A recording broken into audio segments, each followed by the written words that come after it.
Now, Colin, there's a move in Brazilian Jiu-Jitsu or submission grappling that has a name related to Christian iconography.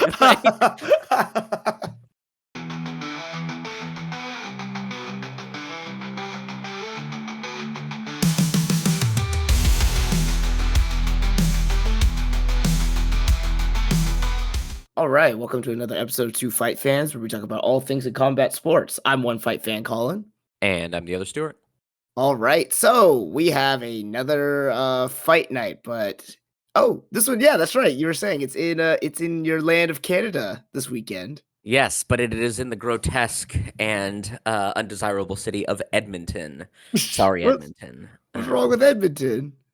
Well, the Oilers beat the Canucks last year to get into the Stanley Cup, and then were summarily beaten. Edmonton also is hundreds of miles north of me, and is on the flat plains of Alberta. So it is ludicrously cold. We're talking it gets minus 40 degrees with wind chill, just preposterously cold.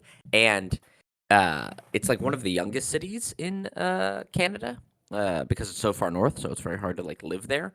So it's mostly just freeways and strip malls, right?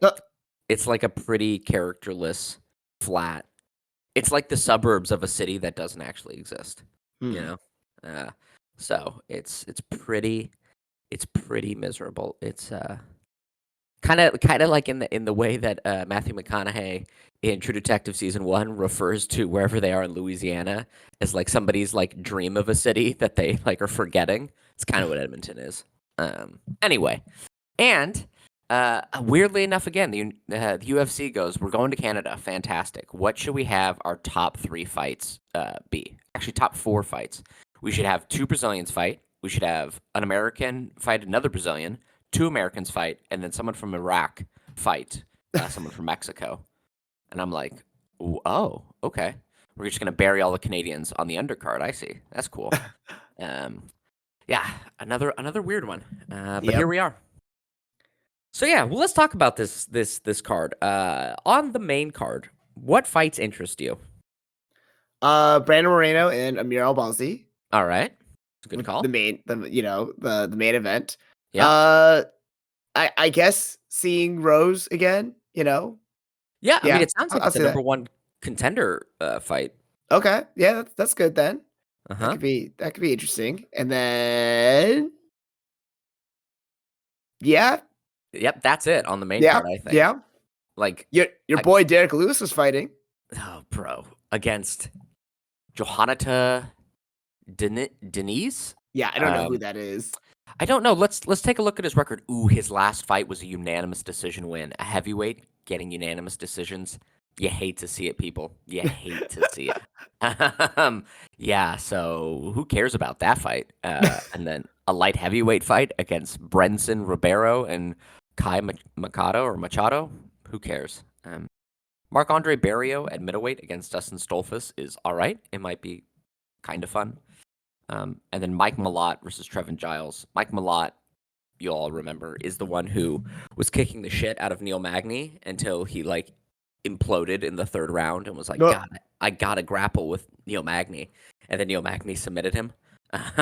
So yeah, it's the main card's kind of rough, but there are some interesting fights on the prelims. But before we get there, let's go over the top 2 fights. All right. Brandon Moreno, Amir Albazi. Tell me, what does this fight look like, Colin? So admittedly, I have only seen one of Amir Albazi's fights, the one where he won against Kai France, and I didn't realize that was over a year ago. So what has been the layoff for him? I know Brandon Moreno, he wanted to take a break because he's been in some hellacious fights and just needed a reset. So what happened? Was he injured as well? Do you know anything? Yeah, I do love that Brandon Moreno's I needed a break, and he fought at the end of February of this year. He didn't take that big. He's basically on the same schedule as Ilya Topuria. Yeah. My boy's not taking breaks. My boy's I need a break, and then he's I made all the Lego sets. I gotta come back. Amir Albazi in that Kaikara France fight, which do you remember how you scored that fight? Because I'm pretty sure I scored it for Kaikara France. Yeah, me too. I thought that too. Yeah. But he had injured some discs in his neck or like neck Uh, or like upper back. oh yeah, And okay. I haven't watched, I think ESPN has a little like segment video out on him talking about how he needed surgery and like when he went in, there was some like disintegration of the discs in his neck, and they were like, "Yo, if you had like Whoa. grappled or gotten punched in like a severe way while this was going on, you probably would be paralyzed. So we need to repair this ASAP because you're one you're one bad like Robert Whitaker fight away Yeah, from I your was just gonna entire say body." he's the Yeah, fucking neck version of Robert Whitaker. yeah. Jesus. So that's a little alarming. So like I don't know. I I'm no expert, obviously, in like spinal health. I don't know if it's like once you get it repaired, you maybe have a loss of range of motion, but you aren't at risk for that injury like popping up again. It's kind of like you snap your arm, you snap your leg, you get it repaired. Like it's going to grow back a little bit stronger. If you get a steel bar or a plate in there, it's probably not going to snap in the same way. I don't know about his neck back face being like that. But yeah, he had a pretty severe, like possibly career and like life ending, but he was talking about like there was a decent chance of paralyzation Yeah, without it. So that's scary, man. Like, what the yeah, hell? scary shit. Anyway, so that's where he's been at. I think is rehabbing that, getting that surgery, and recovering. So All right. yeah, so that's where he's been. So probably can expect a little bit of ring rust, right? Yeah. I assume he was going through some pretty like serious rehab, and probably isn't. Where is he living now? Okay, so he's living in Las Vegas, so he probably had a UFC doctor look at it and Mhm. do it for him. Oh, he graduated from London with a degree in sports science. Look at that, cool. Anyway, yeah. So what does this fight look like to you?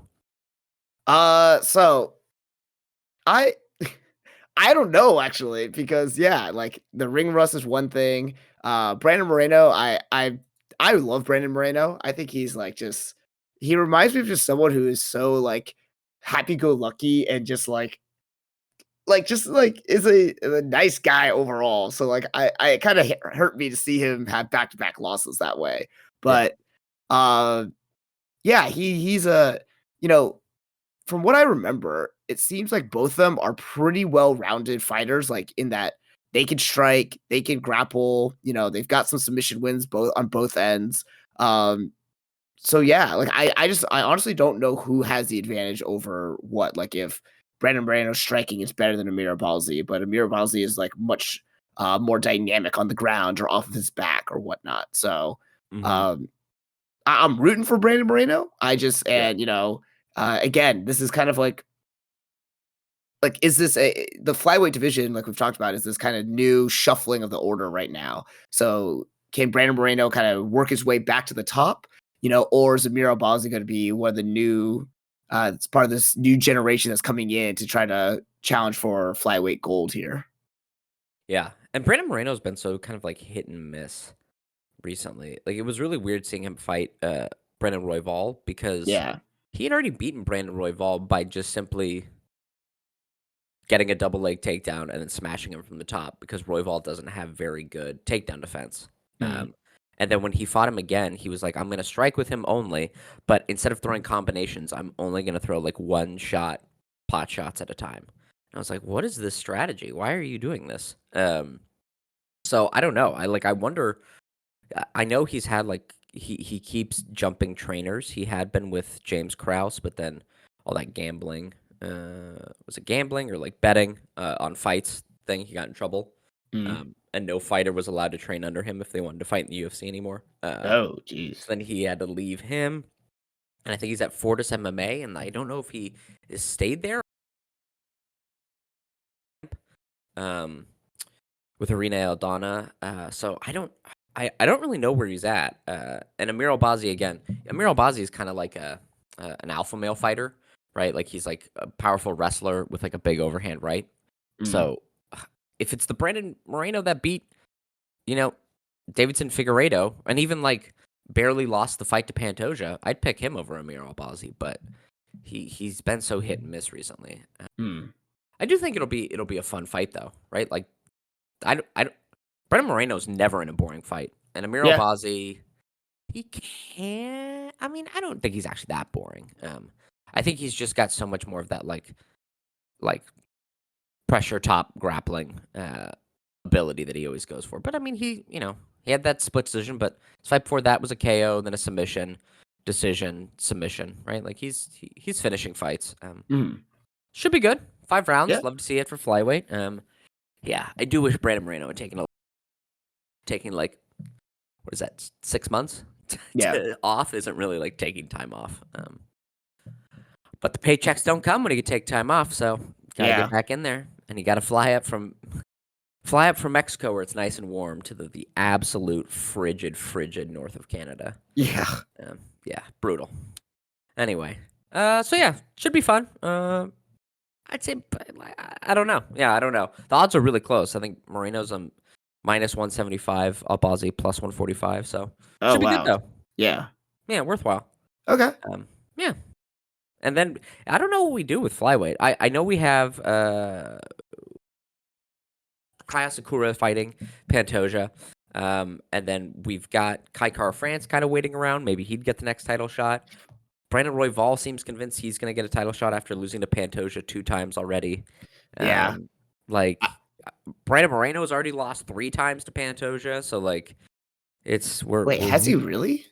Yeah, so 2 of them are in the UFC, and 1 was on the Ultimate Fighter, which I think was only a 2-round fight, and it Yeah. doesn't count as like an official or whatever. Yeah, but the first one was 6 years ago in 2018 Yeah, yeah, and on that the Maya Usman fight card. Jesus. I know 2 dudes that we might never see fight again. Well, we definitely won't see Maya fight again. Yeah, wild, man, just wild. So yeah, who knows? I mean, flyweight's fun. This should be a fun fight. Yeah. Now we got to move to women's flyweight, a not so fun version of flyweight, with Erin Blanchfield and Rose Namajunas. Since Rose has moved up to 125, have you been impressed with her 2 fights? I mean, she got the job done, 3 fights, sorry. Manon Fiorot was also at flyweight? Yeah. Oh. Yeah, like I was not as impressed as how dynamic as she used to be, you know? Yeah. But I mean, and I don't know if this is just a confidence or skill thing or this like an age thing because it's like we've talked about before when you're as you get older and you're not able to just kind of like youth your way through things, Yeah. like fighting is one of those things where, like it's kind of like Canelo, and I'm not saying she is Canelo, but like Canelo used to be like this kind of wild, like I'm gonna just overwhelm you with, combinations and like just nonstop action. And now he's kind of like, okay, I'm picking my shots here, Mhm. and it kind of seems like that on a much, much more beginner and like lower level. Mhm. Yeah, yeah. I think there's also something to be said of like when she was at strawweight, like she was so big for strawweight that I think that like her size and with that her power overall, uh, just was like a huge boon for her at that division. She was able to just like hit a lot harder than anyone else. Yeah. And now that she's at flyweight, she's kind of undersized and getting muscled around by the bigger people in this division, and her Mhm. power is not as like as much of an equalizer. Right, So right. yeah, and unfortunately for her, Erin Blanchfield is one of the largest women in this division and is a pretty bad striker, but a pretty good grappler and a Hmm. pretty decent takedown artist if she can get the takedown. She doesn't have like chain takedowns like a Khabib or Shavkat. Which, by the way, did you see Bilal Muhammad is out of the fight with Shavkat? Oh, I didn't know if that was actually true or not. Yeah, yeah, it looks like it is. Dude, what the fuck? I know, and so they're looking for maybe an interim replacement for Shavkat. We got to talk about this other fight first. Hold on a second. Okay, so Aaron Blanchfield, Rose Namajunas. Aaron Blanchfield, big. Rose Namajunas not good against big. Rose Namajunas kind of still a little terrified of being taken down. And Aaron Blanchfield runs straight forward and tries to take you down. But if you can fend off that first line of takedown, Aaron Blanchfield kind of runs out of ideas. So the question is, can she just run forward at Rose Namajunas and take her down because she's bigger and stronger? Or will that not work? And then she doesn't know what to do, and then Rose can punch her. Like, that's the dynamic of this fight as far as I see it. I think this fight might suck. I think this fight might really suck to watch. Yeah. Like, I think this is gonna be a pretty grimy grappling fest. A lot of it probably contested along the cage and just like stalled out on the cage. And I don't think it's gonna be good, man. I think it's gonna be bad. I think it's gonna be a bad fight. But it's kind of a number one contender. I think Manan Fiorot is supposed to get the title shot against Valentina Shevchenko. But I don't know. Yeah. But this fight, not very good. I mean, it's good matchmaking because like this is kind of Rose's kryptonite, and Aaron Blanchfield is pretty bad at striking. And so if she can't take Rose down, Rose kind of has somebody out there who is really easy to hit. And so then Rose might be able to get a highlight kind of knockout in this division. But besides that, it's like, I think stylistically, they could end up nullifying each other, and then it ends up being a staring contest. All right. Well, thankfully, it's only 3 rounds. Yeah. Anyway, anything else to say about that fight? Not really. I mean, like, are you gonna watch this card? I'll probably yeah. I'll definitely watch the prelims. I don't know if like it's weird. Like I'll watch the prelims. I don't or parts of the prelims, but I definitely I don't know if I'll watch the main card live. I might catch it on replay. I do want to watch Brandon Moreno and Amir Albazi. And the Blanchfield Rose Namajunas, if I see that like something interesting happened, I'll probably catch it. But yeah, I don't. Are you gonna watch it? It's one of those things like, if I have the time, I will. All right, yeah. But like, I mean, dude, like Derek Lewis, like, and then a light heavyweight fight before that, and then a middleweight fight before that. Like, this is not a strong. This is dangerously close to an Apex card, you know. Yeah, I actually thought it was an Apex card when I first saw just the fights, not like where it was. So yeah, but then you've got interesting fights on the prelim, so it's like not bad. Anything else to say about the main card? Not really. I mean, yeah, nothing. On the prelims, 3 fights I think that are pretty interesting to look out for. Ayman Zahabi, Faraz Zahabi's brother. Oh, that's right. You called that out last time. Yeah, he's fighting Pedro Munoz at bantamweight. I could have sworn Munoz was ranked at bantamweight, but I don't see him with a ranking against his name. He was a top 15. I think he probably It's a pretty. He's probably just out of the top 15 if he's not in it. So this is a chance for Ayman Zahabi to get in there. Ayman Zahabi has a really cool. He really strikes me as like one of those martial arts guys who like has a lot of cool ideas and is like, I've done Aikido and Wing Chun and Brazilian Jiu-Jitsu and boxing. And you're like, wow, that looks really cool. Like, I can't wait to see these cool techniques I see you doing on the bag and the wooden dummy and like on the mitts. And then he gets into a fight, and if his opponent does nothing, he will do those cool moves. But the second he gets like any like aggression put at him, he's like, man, I forgot all my techniques. Like I just kind of crumple, right? Like he's like almost like a hobbyist martial artist who then like when he actually gets in the ring, he's like, fuck, I can't figure out how to like do any of this stuff. You know what I mean? Yeah. Yeah. Like a guy who's probably got the most wicked kata ever, but actually getting into a fight, you're like, you forgot. Like you can't do half that shit. Yeah. Yeah. So, and I think Pedro Munoz is so hard-nosed and tough that like he should be able to just kind of just push into him and take him out. But it will be interesting to see. Can Zahabi pull out any of his like cool like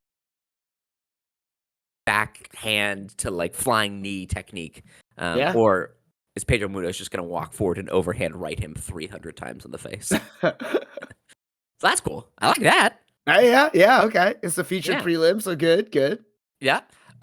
Victor Henry, Charles Jourdain. Have you seen Victor Henry fight? I've not. Who is Victor So Henry? this dude is one has luscious hair. We'd love to see that. Trained by Josh Barnett.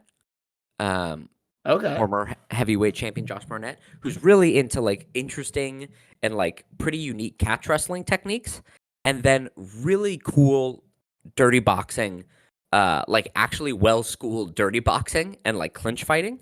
So his striking is kind of like unlike anything you'll see, where he does a ton of like really weird trapping, holding in the back of the head, punching, working to the body, and then like threatening with really unique takedowns and submissions.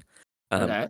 it's kind of a wild, not wild as in like reckless, but like it's such an interesting style to see because you see so few people train in catch wrestling, like Mhm. as a submission style rather than Brazilian Jiu Jitsu, and it's so rare to see someone not just do classic MMA shit, which is like roundhouse kick, overhand right, maybe a jab, and be like, no, I want to fight basically the way that Johnny Hendricks and Robbie Lawler fought, where they kind of stood right in front of each other, almost at like elbow range, and then just were like picking their shots off and like grabbing and throwing like dirty boxing techniques or like elbows to the body. Right. And that's how he fights. And that's really fucking cool. Huh. Yeah, yeah, Uh, yeah. and then Charles Jourdain also loves to fight in the clinch, a little bit more Muay Thai styled, but he's really tall and long. And he has really cool. He'll get in a clinch and then like step back and throw a head kick when he's like really close to you. So this fight, I think, is gonna look like two dudes fighting in a phone booth, and not like the sloppy boxing way, like with some actual technique involved. And that sounds All right. fucking dope to me. That Yeah, sounds yeah, awesome. yeah, Yeah. That's a cool fight. I love Jack Shore at featherweight. He's fighting. I don't know much about Yusuf Zalal. I do see he's a massive underdog. Oh no, he's a massive favorite. Jack Shore, massive underdog. Fuck you. We love Jack Shore. yeah. Jack Shore's gonna win. Oh no, wait, he probably won't, but that's all right. Uh, yeah, like I don't know much about this fight. It's at featherweight, Division of Kings. I like Jack Shore. He's a pretty interesting fighter to watch. I don't know about much about Yusuf Zalal, but that should be interesting. There's a heavyweight fight. Nobody gives a shit. And then at the curtain jerker. Now, will this fight be good, listener? I don't know, but Jamie Lynn Horth is from Squamish, which is an hour north of me. Got to represent somebody from British Columbia. We're going to be rooting for Jamie Lynn Horth. She's a big favorite. She has lost to Veronica Hardy, which is not great, but we love Jamie Lynn Horth on this podcast. So there you go. That's that. Rooting for Jamie Lynn. There you go.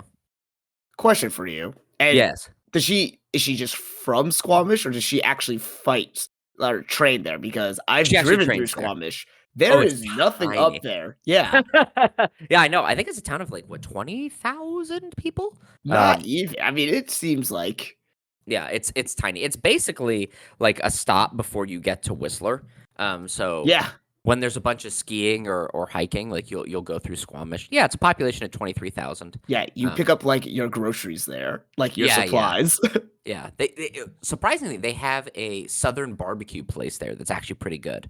You can't get good southern food in Vancouver, the third largest city in Canada, nor can you get good barbecue here. Yet in Squamish they have one, and so it's like the fuck's going on up there. But anyway, yeah, she trains out of there. She got a big kind of like write up in the Vancouver Sun about like how the community helps. You know, it's a tiny gym up in Squamish, and she's like, you know, the only MMA fighter really to like come out of there. I mean, there's not a lot of MMA coming out of British Columbia overall. Not really Canada, Mhm. to be honest. And if it is, it's mostly out of Montreal. Uh-huh. So yeah, she's out of Squamish. You're right. It is a little tiny place. But everywhere in Canada is a little tiny place compared to America. Like that. So yeah. But we love her. This is we are a pro Jamie Lynn Horth crowd on this All podcast. right. Anyway, so yeah, and she's gonna fight Ivana Petrov. She looks like she's a huge favorite. Let's go, Jamie. Let's do it. So yeah. But those are the interesting fights, right? I'll tune in to watch Jamie fight. I'll take a big nap until Jack Shore comes out. Then we've got Victor Henry, Jasmine Jasudavicius, also out of Canada. I'll watch her fight. It's for women's flyweight, lower ranking, and then Zahabi Munoz. Like that run of 4 fights sounds good to me. Yeah. All right. Yeah. So that's kind of our predictions of this weekend. It's kind of a slow weekend for MMA. And then, man, we get like one of the worst Apex cards of the years following that. And then a weekend of elderly abuse with Tyson Paul and Jones Stipe. We'll talk all about that later. Here's my question. Do you think you'll watch Tyson and Paul? I mean, it's free on Netflix. That doesn't mean you have to watch it. No, but at the like, just because something's free, like you can find a ham sandwich on the side of the road, and like you don't have to eat it just because it's free, right? Like you can go, like I'll actually go buy my own ham sandwich. Well, it depends. How hungry am I? I mean, you're not hungry enough to eat this Edmonton slop, so I mean, that's my point, though. There's going to be 2 weekends in a row where, like, man, I just had a great month of fights, and now I've had 2 weekends of fucking nothing. I might become desperate. I might become desperate. All right. Okay. Sure. Maybe. We'll see. I will say, I haven't looked like fully at the undercard on this thing or like the fight card overall. The 2 fights before it are pretty fucking awesome. Katie Taylor, Amanda Serrano. I've talked at length about that being like the best women in boxing currently, and like all-time greats for women's boxing. Yeah, I didn't realize this. Mario Barrios is fucking fighting on this card. And if you haven't seen Mario Barrios, this guy's awesome. He is the welterweight champion for the WBC. He fights at weight, I believe. And this guy, he's like a blood and guts fighter.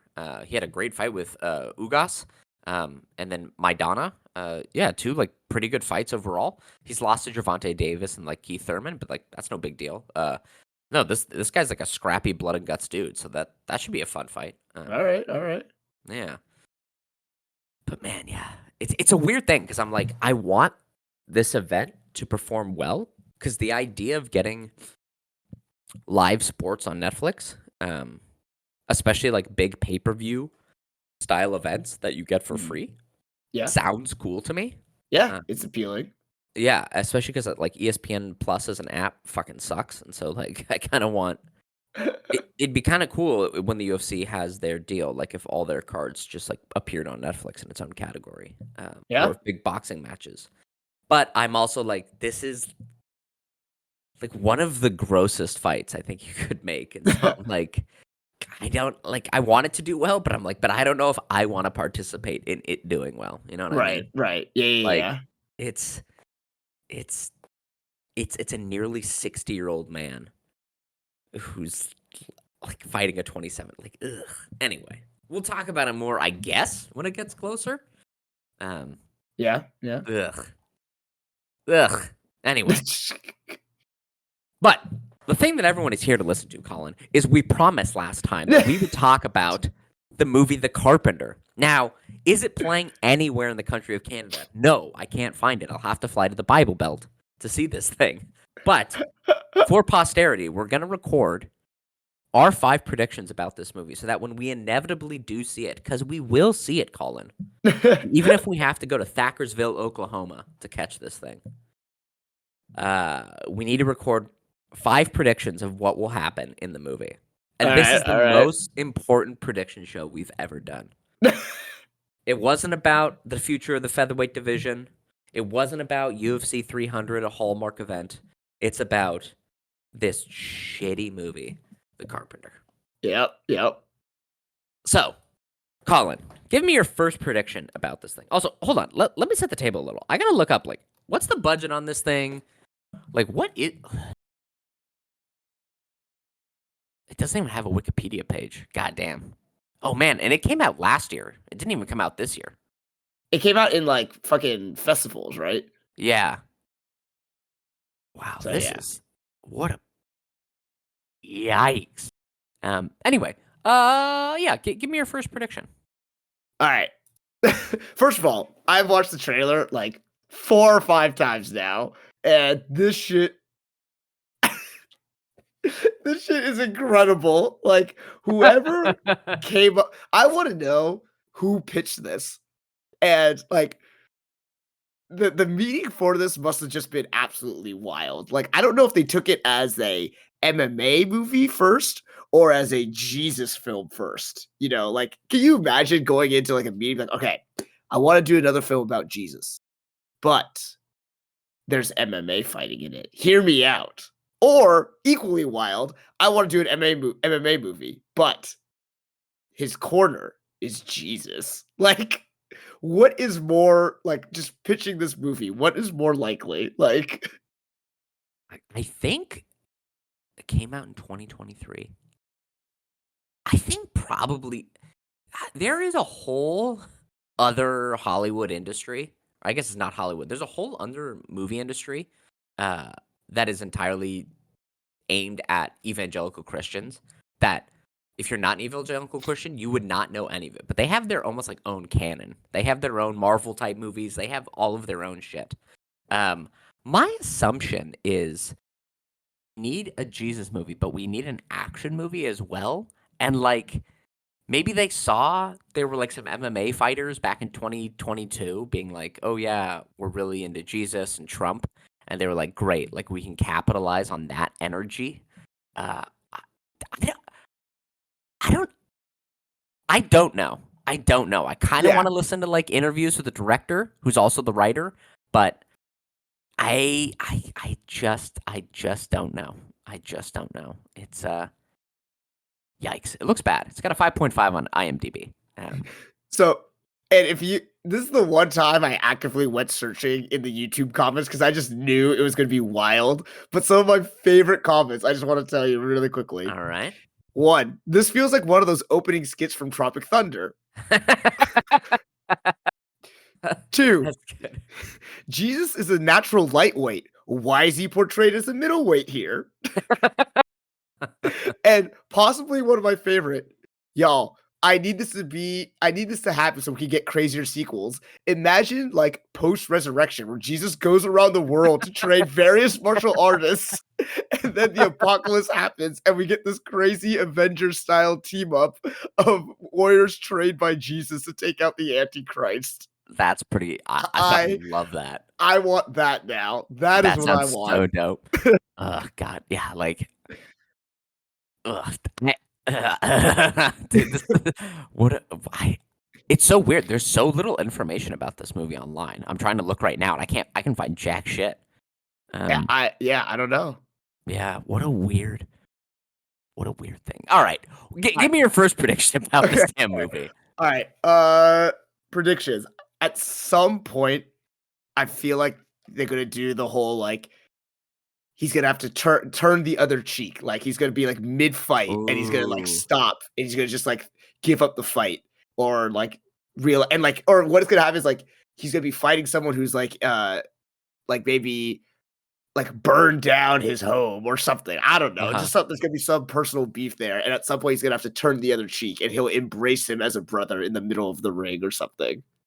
Now, see, that's very Christian of you, but I don't know if it's very American evangelical Christian of you. You know what I mean? Wait, yeah, we got to go to another. We got to go beyond that, like even Well, yeah, more because like, ridiculous.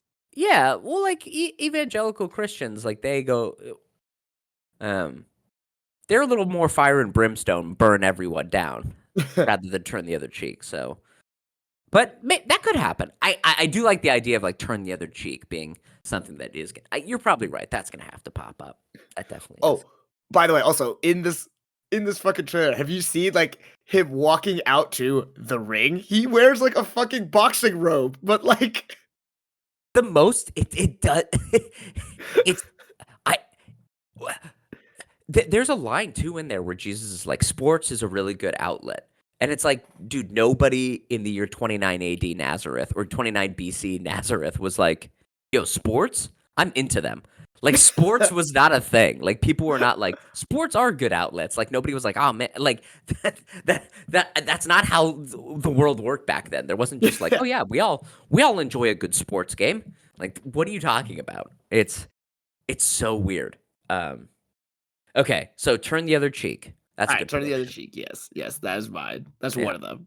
Now, Colin, there's a move in Brazilian Jiu-Jitsu or submission grappling that has a name related to Christian iconography. Like, there's I gotta be. did not even that did not even cross my mind. That shit is oh my god. Now, here's the question: is he gonna get caught when Jesus can't corner him because he's being crucified? Is there gonna be like the guy getting caught in a crucifix and then it flashes to Jesus being crucified, Oh like my back and forth, god. and then he's gonna be like, "Remember, like whatever." Sometimes you're Like he speaks to him while on the cross. yes, while he's in a crucifix position in a match. Like, I can't tell if that's blasphemous or if this movie's that stupid that it's gonna do that shit and people would be like, "Ooh, this is awesome." I was You gonna know? say, is that gonna be like blasphemous or gonna be like right up in that their alley, you know? Well, this whole movie feels blasphemous to me. Like, I'm not Christian, so I don't know, but like this feels crazy to be like, dude, we're gonna have an MMA movie because Jesus was secretly into MMA. Um, Yeah. like I don't, but anyway, but I'm like there's a whole there's a whole position called the crucifix position. They gotta include that in the movie. It's gotta Yeah, happen, that right? that is great. Oh my Yeah. god. So that's one prediction. There will be a crucifix position. Now, how extreme they go with it, I don't know. I don't know. Anyway, yeah. All right. What's your next? See, that's the thing. I don't know how in my mind, it's not like it can't be like a an evangelical like it just can't be that story without them like trying to like change like in my mind it has to be like Quentin Tarantino where they're just basically rewriting parts of like the Bible, you know, like Yeah. just but part of me wants to imagine that like the way this movie ends is you see this main character. I don't even know what his fucking name is, but uh like MMA fighter guy. Yeah. Like it'll end with him like trying to pay respects to like Jesus in his tomb, Uh huh. and he like clenches his fist and goes to punch it, and that's how he like the cave is opened or whatever. Oh, so He's the reason that it like maybe. I love it, almost like Kill Bill, where she has to punch her way out of yeah, the Jesus Christ. Ugh. literally. Yeah, Yeah, literally. literally. Ugh, dude, we're gonna get canceled for this. I You know. yeah, whatever. That's how it goes. Baffling. This movie is baffling. Yeah, Yeah. okay, I like that. There has to be, I feel like, some phrase or like while he's training with him, and he's like, because I don't know if it's like Jesus who trains him or like he's just an intern at the carpentry school Jesus runs, and then he fights on the side. Yeah, I think it's like he fights on the side.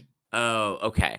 As much as I'd love to see him like in the corner and Jesus like fanning him afterwards and giving him Yeah. water And turning it to wine. and turning it to wine. Yeah. I, there's got to be something where he asks, like, how do you know?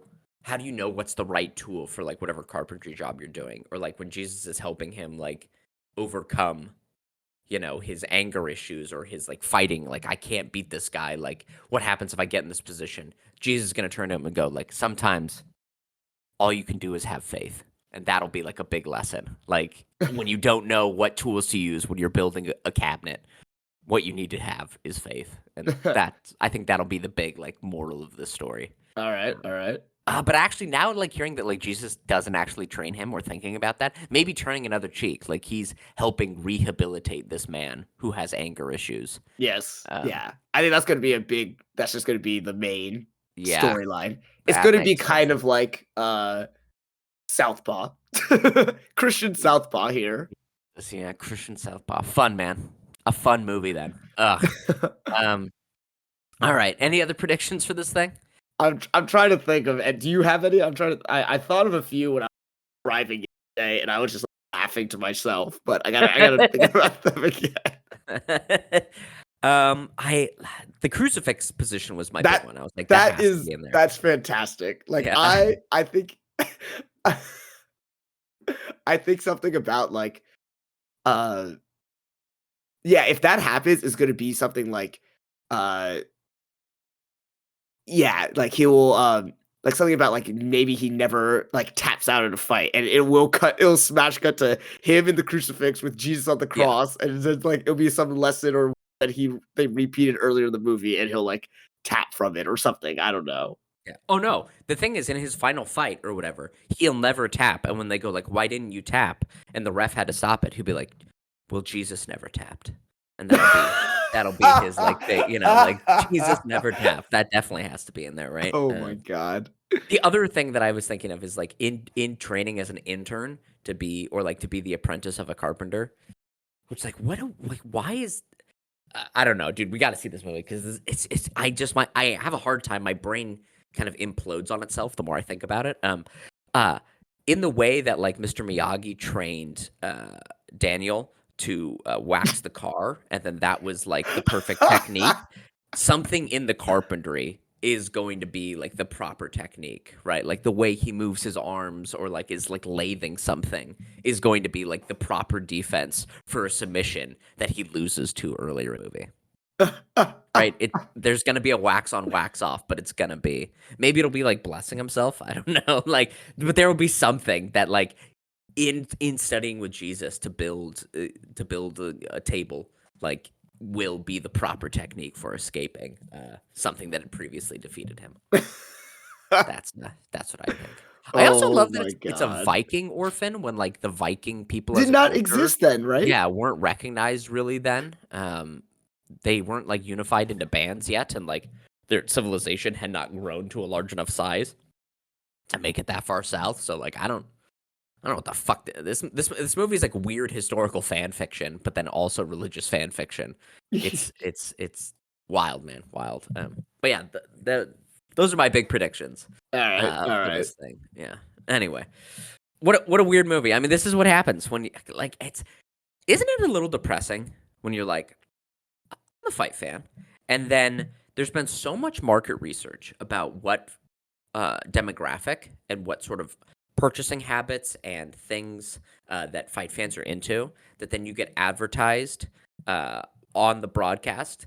This movie, like crystals, like protein powder that's called like gun fist, and then like tactical camo dude wipes, and you're like, is this really who I am? Is this because apparently there's millions of dollars in market research that says like if I watch this sport, I'm most likely this type of person. Does Yeah. that depress you a little? Because it depresses me. It makes me sad. Yeah. Yeah. Yeah, 100%. it's a bummer. I'm like, this is, it's so weird because then like my wife will watch like a reality TV show or something, and then it's like, honey flavored tea, and I'm like, oh, that sounds great. Like I'd buy that, Like why am I? I should be getting those ads. But instead I'm getting the Carpenter, dude wipes, and like poop your pants creatine powder. It's a real bummer. It's a real bummer, man. Anyway, well, this has been a weird hodgepodge episode. Yeah. UFC Yeah. Edmonton. Let's go, Jamie Lynn. And I hope, hopefully good fights on the prelims.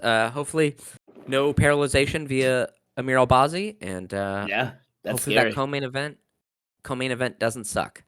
But yeah, I don't know if anyone has any thoughts on what else will probably be in the Carpenter, or if anyone listening to this, any of you, any 10 of you, because I know there's only like 10 people. If you've seen this movie, please leave a comment, write in, tell us what happens in this movie, because I don't know if we'll be able to watch it soon. Because well, it's playing in San Francisco, so I might go see it. God, you should, yeah, and then report back. Yeah.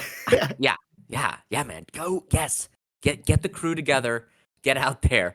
This looks like a great movie. I'm not even gonna tell them what we're doing. Yeah. Just say like there's a movie and then go, yes. Oh, that's a good call. Fucking do that. That's amazing. Yeah. Get them together and say, like, I've got a movie.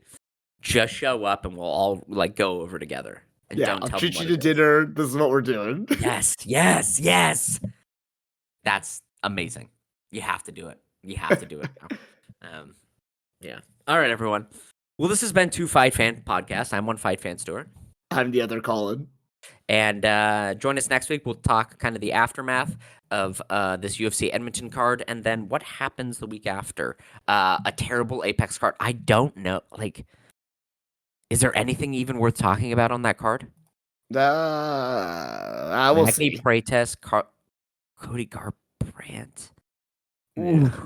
No, we're not going to talk about this card. What instead we'll talk about is the Bam Rodriguez, Jerome Boots Ennis card in boxing, which is coming up. Colin, have you seen Bam Rodriguez fight? No. He's phenomenal. He's great. All right. He's being I'll watch some of his fights before next week then. great. All right, everybody. Bye. All right. Bye-bye.